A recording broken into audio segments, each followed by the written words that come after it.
আপনারা জানেন জীবনে আমি কোনো অন্যায়কে কোনোদিন প্রশ্রয় দিইনি। নমস্কার, আমি কৃষ্ণপদ অধিকারী।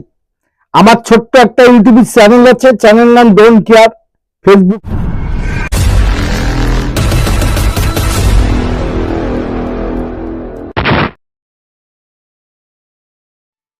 নমস্কার, আমি কৃষ্ণপদ অধিকারী।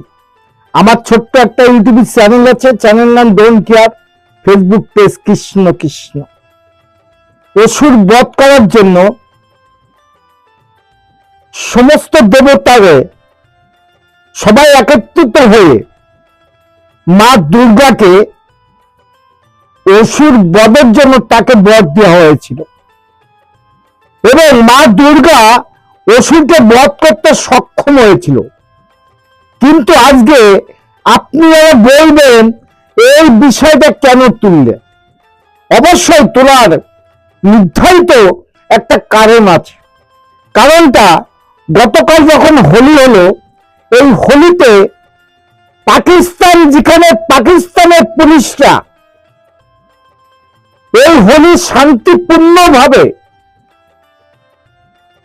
পরিচালনা করতে পারে, সেখানে দাঁড়িয়ে আমাদের বাংলায় আমাদের প্রতি কেন এই অত্যাচার অনাচার হবে?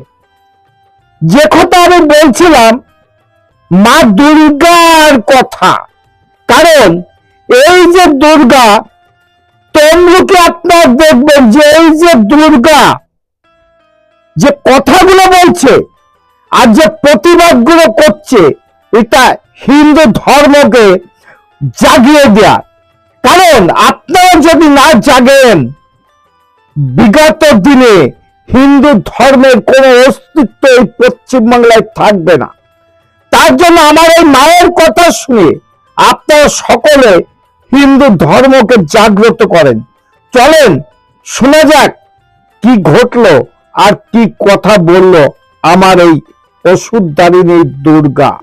যতগুলো দোকান, প্রায় দোকানে প্রত্যেক দিন 10-15টা করে মুসলমান ছেলেদের বাইক এখানে দাঁড়ানো থাকে।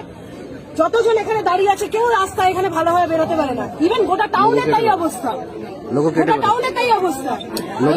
আজকে হোলির দিন, আজকে হোলির দিনে 50টার মতো প্রায় গাড়ি, 50টার মতো, আরো বেশি হবে।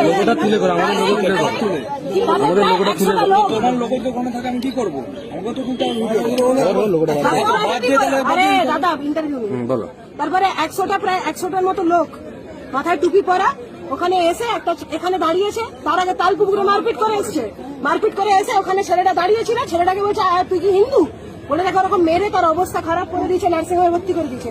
একটা জেকুকে এখান থেকে ঠেলেছে এমন জেকুটা পড়ে গেছে, এই দিকটা পুরো ফ্র্যাকচার হয়ে গেছে। আল্লাহ না না, এটা ইউপি নয়, বলছে এটা ইউপি নয়, বলছে এখানে আল্লাহু আকবার জয় বাংলা, মানে জয় বাংলা করে কি যাকে খুশি কেটে দেওয়া যাবে নাকি এখানে? আজকে এখানে হচ্ছে, কালকে টাউনের ভিতর হবে, পরশুদিন মানিক তালুকে তো যাওয়া যাবে না। আপনারা প্রশাসনের কাছে কি চাইছেন? প্রশাসন তো দাঁড়িয়ে আছে, কি চাইছেন? কি দাবি করছেন? প্রশাসন কোনো কাজের নয় দাদা। এবার যা মনে হচ্ছে দেখে সবাইকে নিজের পরিবারের দায়িত্ব নিজের হাতে নিতে হবে, তাতে যদি জেল হয় হবে। বলছি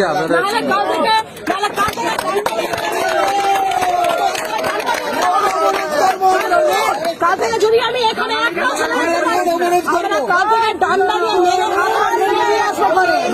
আপনার পরিচয়, আপনার নাম আর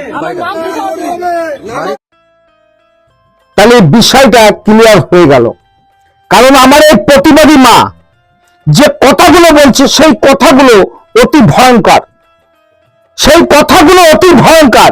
এখনো যদি পুলিশ প্রশাসন তাদের কর্ম যদি না করে, তাহলে আগামী দিনে এই ধরনের প্রতিবাদ যদি সমস্ত বাংলা ছড়িয়ে যায়, সেখানে পুলিশের পক্ষে হয়তোবা সামাল দেওয়া সম্ভব হবে না। তার জন্য পুলিশ প্রশাসনের কাছে আমি হাত জোর করে বলছি, দল দলের নির্বিশেষে কোন রং না দেখে আপনাদের কর্মটা করুন, আপনাদের ধর্ম পালন করুন, আপনাদের রাজধর্ম পালন করুন। কারণ আপনারা যে কর্মগুলো করা উচিত সেটা যদি করতেন, হয়তোবা তমলুকে এই ঘটনা ঘটতো না। অবশ্যই আমাদের সনাতন ধর্মকে বাঁচিয়ে রাখার জন্য সনাতন ধর্মের যে কোনো পদক্ষেপ নিতে সনাতনীরা কখনো পিছপা হবে না।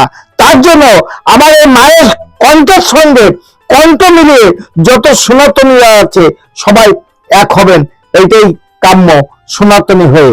জানি না ভিডিওটা কতটা ভালো লেগেছে। ভালো যদি লেগে থাকে, চ্যানেলটার নাম don't care, Facebook page Krishna Krishna, চ্যানেলটা সাবস্ক্রাইব করুন, পেজটা ফলো করবেন এবং সকল সনাতন ভাইদের মাদের দেখানোর সুযোগ করে দিন। Madam, when sorry.